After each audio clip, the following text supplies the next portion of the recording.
Namaste everyone, this is Dr. Pratibha K.S., Head Department of Biotechnology at Keli Societies, yes, Nijningappa College, Rajayanagar, Bengaluru. Today, one of my students by name Mr. Chandrasekhar N. from third year BSc CBBT is presenting a seminar talk on blood grouping. Now over to Chandrasekhar. Thank you, ma'am. Good morning, one and all present. I am Chandrasekhar N. from final year CBBT.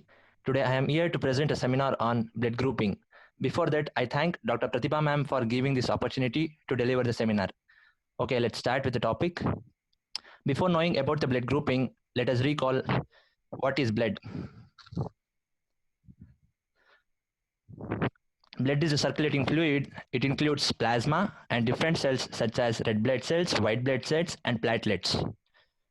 Then, what is blood group? A blood group is also called as a blood type.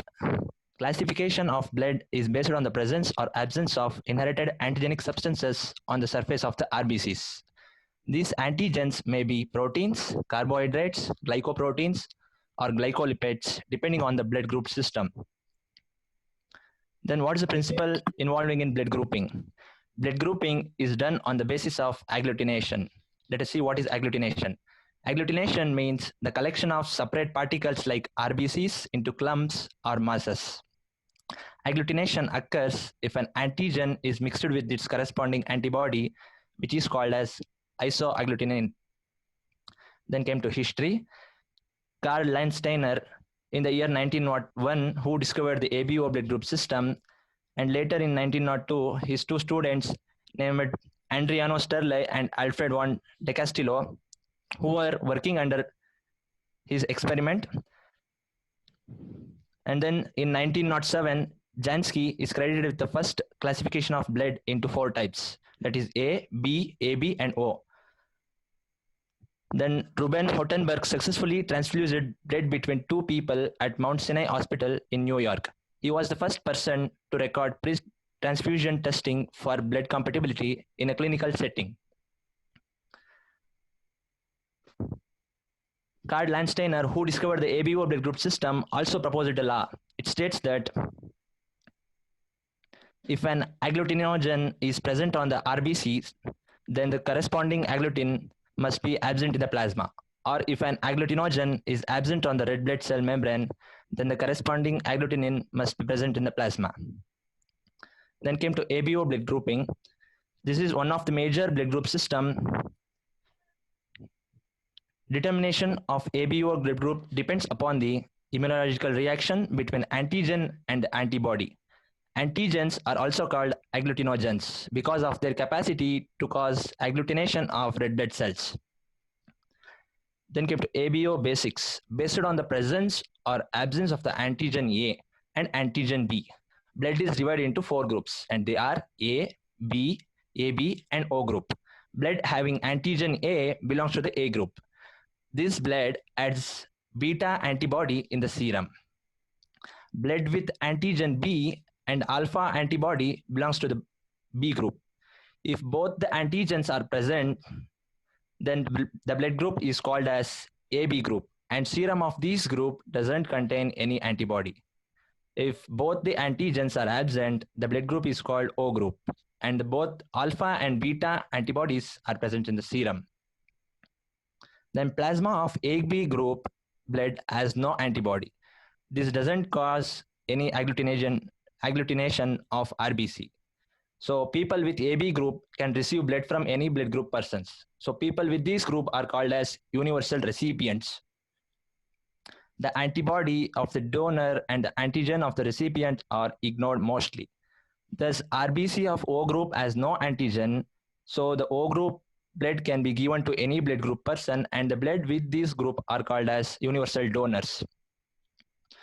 Here is the image gives the inheritance of blood group.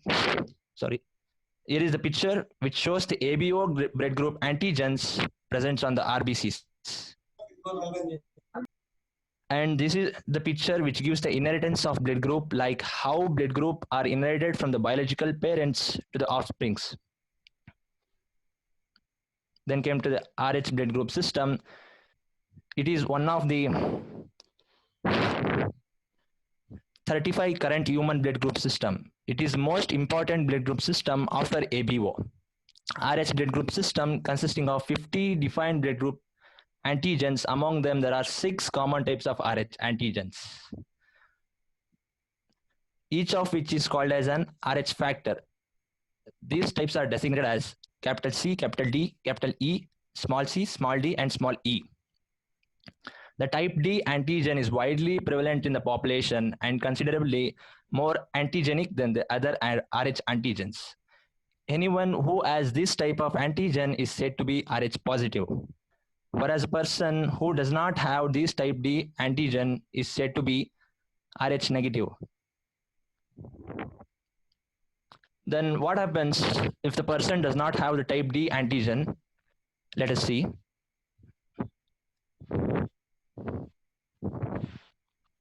If the person does not have a type D antigen, then it leads to a disease called erythroblastosis fetalis. It is also called as homolytic disease of the newborn. Erythroblastosis fetalis is a disease of the fetus and the newborn child. It is characterized by the agglutination and phagocytis of the fetus red blood cells.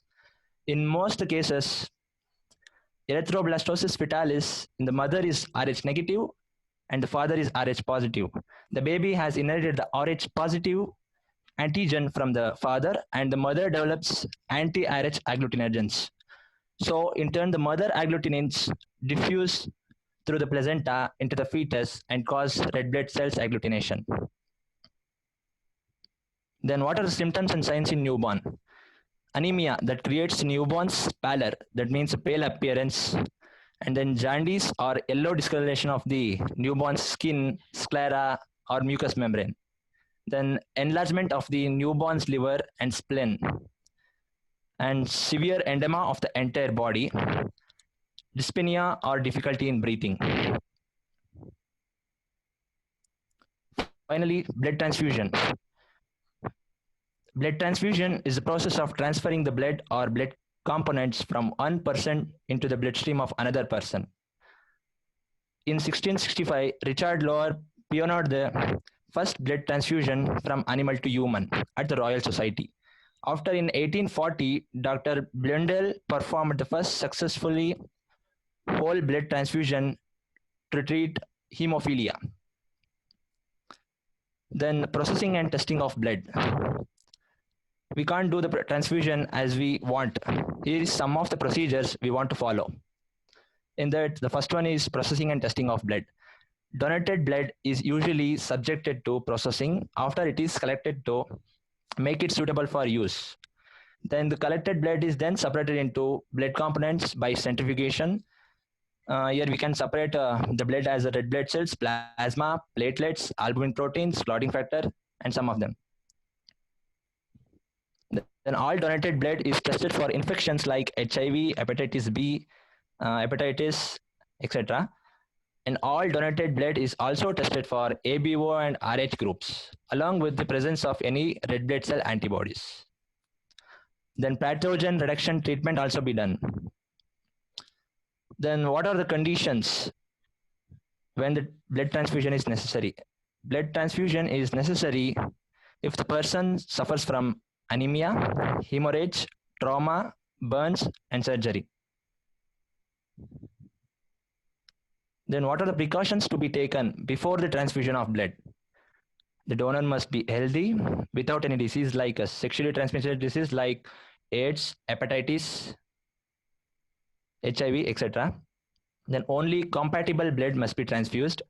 Both matching and cross-matching must be done. Rh compatibility must be confirmed. Then what are the precautions to be taken while transfusing the blood? Apparatus for transfusion must be sterile. Then temperature of the blood transfused must be same as the body temperature. Transfusion of blood must be slow. The sudden and the rapid infusion of blood into the body, it increases the load on heart, resulting in the many complications like heart attack. So finally, exchange transfusion. It is a procedure which involves removal of patient's blood completely and replacement with a fresh blood or plasma of the donor. This exchange transfusion is also known as replacement transfusion. It is an important in life-saving procedure carried out in conditions such as severe jaundice, sickle cell anemia, then diarrhea, erythroblastosis fetalis, then etc. Finally, this is the references I have referred. Finally, I thank everyone for listening with a lot of patience by spending your valuable time. Thank you, everyone, and thanks a lot. Okay, thank you, Mr. Chandrasekhar, for your presentation on blood grouping. Thank you, ma'am. You will receive the feedback and interaction session of your presentation content. We'll do that in your regular class. Okay. Thank you for your Okay, ma'am. presentation. Thank you once again for spending your valuable time. Okay. Whatever the upgrade, whatever the other information you need to upgrade, no, that will be noted.